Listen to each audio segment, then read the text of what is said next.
Yo guys, how's it going? Welcome back to another video on the Burnt Toast YouTube channel, and today I'm going to bring you guys my SmackDown Live review results and reactions for October 3rd, 2017. This is the go home show for Hell in a Cell 2017, which I will be live streaming this Sunday. I am off the next day, so I'll be doing the whole thing for you guys. I'll be releasing the review the next day. Anyway, guys, let's get straight on into it. My social media, Twitter at the BurntToast11. Try to get to 100 followers on Twitter. My Twitch is the BurntToastYT. My second channel on YouTube is TBTGFX, and my Skype is TBTGFX, period. Anyway, guys, let's get straight on into the video. So, we had Shinsuke Nakamura kick off the show, and, to start the show, Shinsuke Nakamura did an interview with Renee Young, and he said, "Sticks and stones may break my bones, but I don't care what Jinder says." And then, he was interrupted by the Singh brothers, who introduced the WWE champion, Jinder Mahal, but then Jinder Mahal actually attacked Nakamura from behind instead of coming out down the entrance ramp. He attacked Nakamura from the behind, and the numbers game was too much for Shinsuke. And Shinsuke fell to the WWE champion, who will be defending his title at Hell in a Cell this Sunday. So yeah, guys, decent thing. I don't know what decent thing to start off the show. I don't know what they're going to do with Jinder Mahal and Nakamura. I think they're going to give the title to Nakamura, but there are rumors that Mahal will hold the title till WrestleMania 34, or maybe even the Royal Rumble, so we're going to have to wait and see on that. Next match was Charlotte and Becky Lynch taking on Carmella and Natalya, and just days before the championship showdown for the WWE SmackDown Women's Championship, Natalya and Carmella took on Charlotte and I don't know what's it called, and and Becky Lynch. And the winner of this match was Natalya. Winners of this match was Natalya and Carmella via pinfall. Near the end of the match, Charlotte got tagged back in. However, at ringside, Carmella pulled Lynch to the floor while Natalya and Charlotte did battle in the ring, and Charlotte was rolling until Carmella blasted Lynch with the Money in the Bank briefcase, providing a distraction that allowed the champion to tap Charlotte out to the sharpshooter. And the winners of this match was Natalya and Carmella. I don't know what they're going to do this Sunday either. They might give the title to Charlotte, or they might keep it on Natalya. I'm not sure what they're going to do. They might also cash in the Money in the Bank. You really don't know what's going to happen with that Money in the Bank briefcase. But definitely I could see Carmella cashing in or Charlotte winning the championship. So I can definitely see both of those scenarios happening. So we're just going to have to wait and see for Sunday.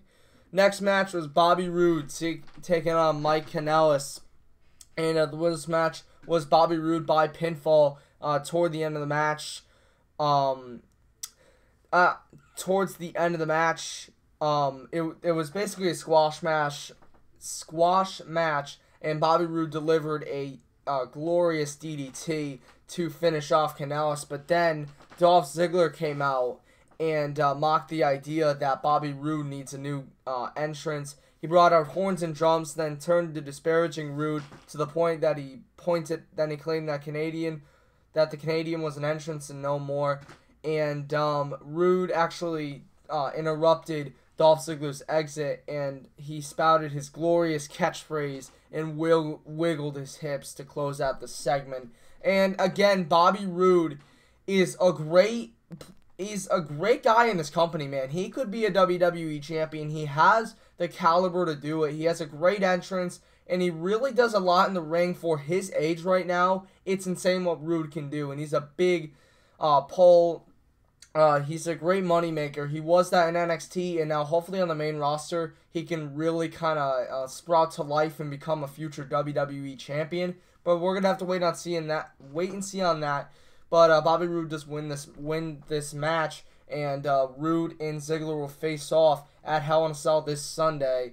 And we're going to have to see what happens. I don't know if they're going to give Ziggler the win or if they're going to give Bobby Roode the win. Either one could happen, but I'll see Roode coming out on top. The Usos then, the next segment here, the Usos came out and talked about this Sunday's Hell in a Cell match for the SmackDown Tag Team Championships between the New Day and the Usos.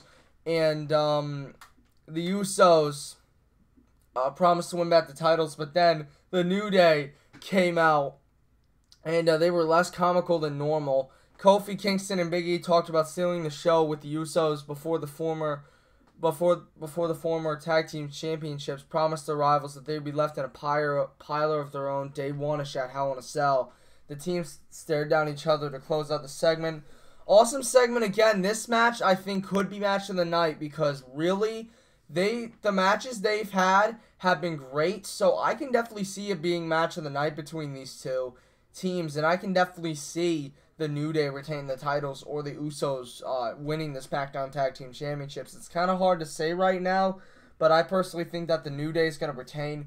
But nonetheless, it will be a great match because these two have had awesome matches. The next match, actually this is a match on the card, was Ty Dillinger taking on Baron Corbin. And Ty Dillinger, he was beaten down for weeks and he sought to earn a measure of revenge and knocked the Lone Wolf down just days before United States Championship opportunity against AJ Styles. By the way, guys, I don't know what they're doing with Baron Corbin, honestly. Ever since he lost the Money in the Bank briefcase, he's kind of been lost. So, I don't know what they're going to do here.